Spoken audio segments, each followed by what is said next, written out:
Mastering NFPA 70E. NFPA 70E exists to prevent employees from becoming electrical casualty statistics. What is the primary purpose of NFPA 70E, and how does its guidelines and provisions contribute to ensuring electrical safety in one's workplace, thereby mitigating the risk of electrical hazards and shock to employees? As I sat in that meeting with the facility manager, I couldn't help but think about the importance of electrical safety in the workplace.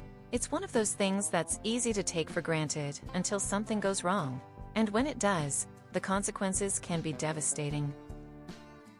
The manager was concerned about the risks of electrical shock to employees, and rightly so.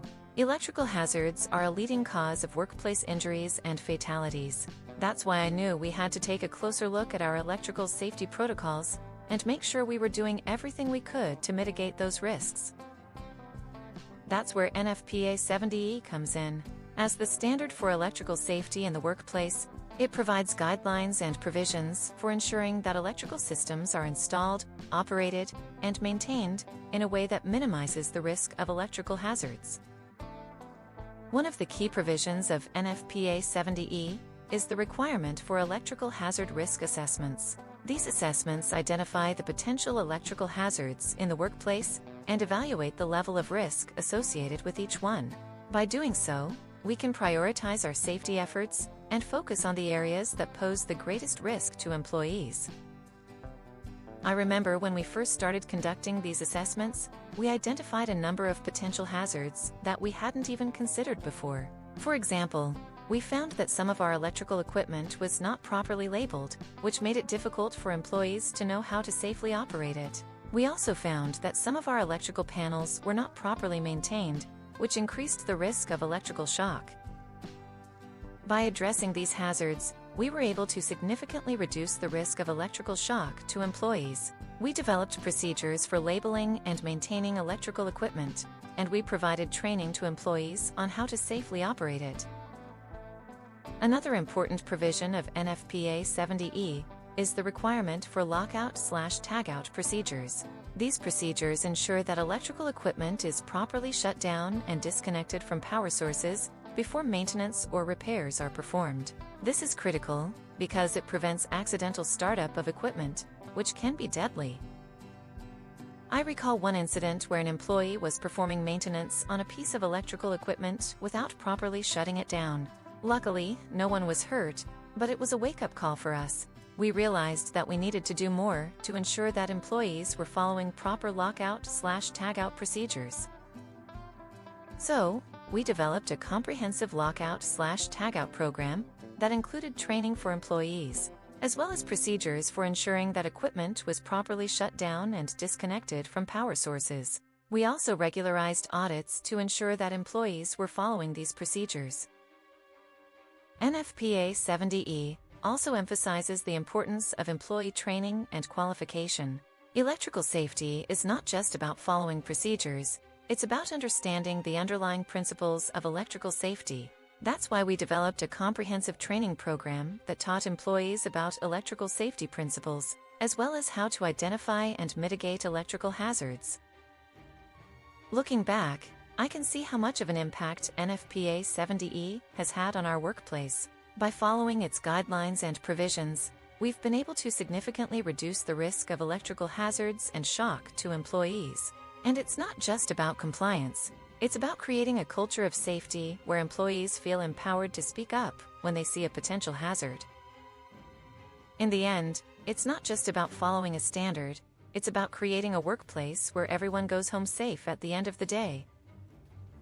The primary purpose of NFPA 70E is to provide guidelines and provisions for ensuring electrical safety in the workplace, thereby mitigating the risk of electrical hazards and shock to employees. The standard focuses on the practical safe work practices that are necessary to safeguard employees during the operation and maintenance of electrical equipment and systems. The guidelines and provisions of NFPA 70E are designed to promote operational excellence in electrical safety by providing a comprehensive framework for identifying, assessing, and mitigating electrical hazards.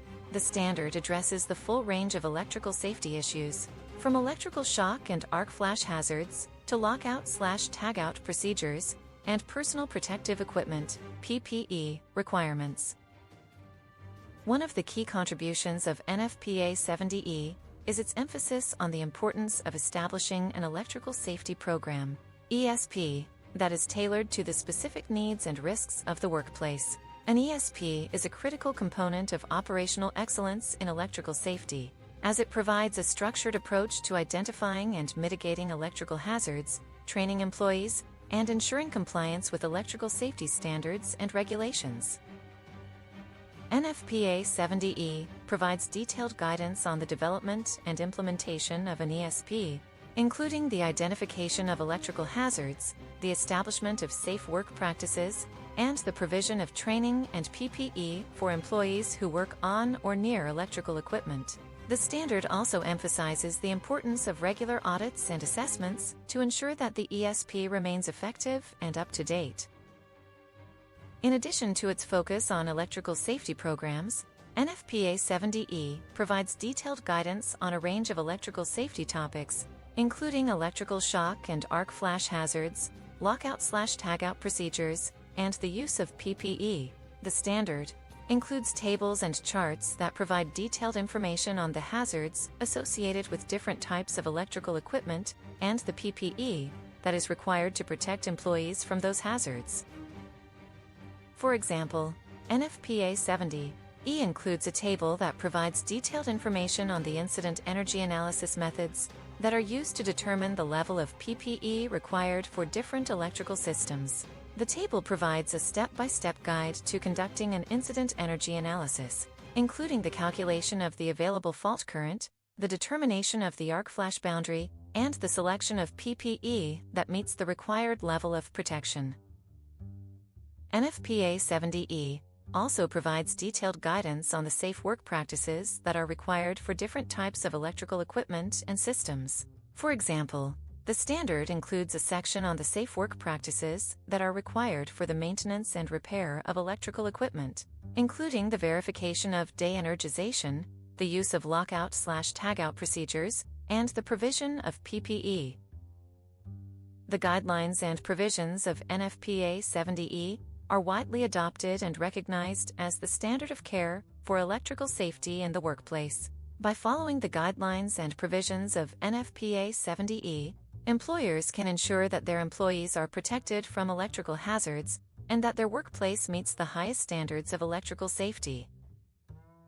In conclusion, NFPA 70E is a critical component of operational excellence in electrical safety, providing a comprehensive framework for identifying, assessing, and mitigating electrical hazards in the workplace. By following the guidelines and provisions of NFPA 70E, employers can ensure that their employees are protected from electrical hazards and that their workplace meets the highest standards of electrical safety.